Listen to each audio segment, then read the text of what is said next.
Hello, आज हम सीखेंगे वाटर साइकिल के बारे में। यानी साइकिल का अर्थ होता है चक्कर, यानी वाटर यानी जल चक्कर के बारे में। साइंस के अंदर ये एक टॉपिक लगता है, तो हमने इसका पहले पिक्चर बना लिया है। अब देखते हैं इस प्रक्रिया को समझते हैं। इसमें कलर भी कर लिया है। देखो, सबसे पहले ये जो प्रक्रिया है एवापोरेशन और ट्रांसपीरेशन, इसका मतलब होता है वाष्पीकरण। दोनों के मतलब होता है वाष्पीकरण। तो देखो, इसे समझते हैं कि ये ट्रांसपीरेशन कौन करता है, इवापोरेशन क्या होता है। तो देखो, जैसे समुंदर से जो पानी सीधा भाप बन के ऊपर उठता है ना, इसको तो एवापोरेशन बोलते हैं। क्या बोलते हैं? एवापोरेशन। जैसे यहाँ ये समुंदर है, इससे अगर भाप बन के पानी वाष्प बन के ऊपर उठता है, इसको बोलते हैं एवापोरेशन। अगर पेड़ पौधे हैं, मान लो ये पेड़ है, अगर ट्रीज़ है, इनमें जो पानी होता है इनकी पत्तियों के अंदर, इनकी जड़ों से जो पानी ऊपर पत्तियों तक होता है, तो ये केवल 1% ही पानी करते हैं और बाकी 99% क्या करते हैं, इसको वाष्प कर देते हैं पत्तियों के द्वारा या फूलों के द्वारा। तो जो ट्री से होता है ना वाष्पीकरण, उसको ट्रांसपीरेशन बोलते हैं।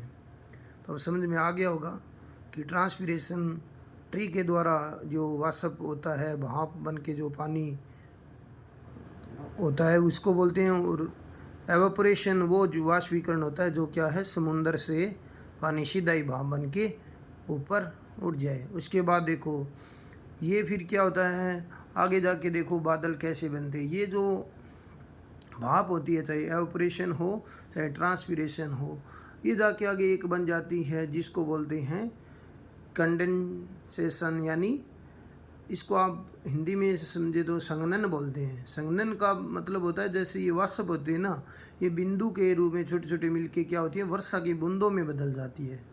जैसे यहाँ से ये वाष्प बनी एवापोरेशन के द्वारा या ट्रांसपीरेशन के द्वारा, ये आगे जाके क्या हो जाती है, ऊपर जाके ऊपर क्योंकि बादलों के ऊपर ये जाके क्या होती है, जो वाष्प होती है, वाष्प कण होती है, ये क्या होती है, इनका ये संगठित हो जाती है। यानी इनका संगठन हो जाता है, ये आपस में एक मिलके क्या करती है, वर्षा की बूंदों का निर्माण करती है। क्योंकि ऊपर जाके ये वाष्प संगठित हो जाती है, ये थोड़ा जम जाती है, इसलिए इसको संघनन बोलते हैं। यानी इंग्लिश में कंडेंसेशन यानी संगठन। इससे ये क्या होता है, फिर देखो ये इकट्ठा होके ये फिर ये जलवाष्प वगैरह ये इकट्ठा होके संघनन की प्रक्रिया द्वारा फिर इनसे बादलों का निर्माण होता है। और बादलों का निर्माण होता है तो पहले बादल ऐसे होते हैं, फिर ये काले बादल बनते हैं, और इन्हीं काले काले बादलों से ये जो वर्षा की बूंदें वर्षा होती है। और जो वर्षा होती है ना, उसको क्या बोलते हैं, वर्षण। क्या बोलते हैं? वर्षण। और इंग्लिश में ये लिखा हुआ है प्रीसिपिटेशन, यानी प्रीसिपिटेशन कहा जाता है, वर्षण कहा जाता है।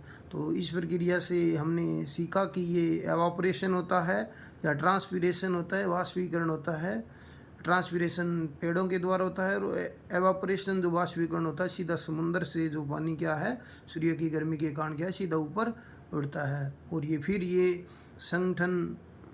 संघनन की प्रक्रिया द्वारा एक संगठित होते हैं, उसको कंडेंसेशन कहा जाता है। और उसके बाद ये बादल बनते, बादल बनकर फिर ये वर्षा करते ना, उसको प्रीसिपिटेशन कहा जाता है, यानी वर्षण कहा जाता है। फिर ये पहाड़ों के अंदर ये यहाँ वर्षा होती है बादलों से, तो फिर ये नदियों के द्वारा यहाँ फिर वापस समुद्रों के अंदर इसका वाटर का क्या है, कलेक्शन हो जाता है। तो इस प्रकार से ये अपना क्या है, एक वाटर साइकिल है, जल चक्र है। इसको हमने समझा, इसको इस प्रकार से कलर कर सकते हैं आप और अच्छे से समझ सकते हैं। और ये कलर हैं, आप पेंसिल कलर भी कर सकते हैं। हमने इसमें पेंसिल कलर किया है। तो थैंक यू वेरी मच।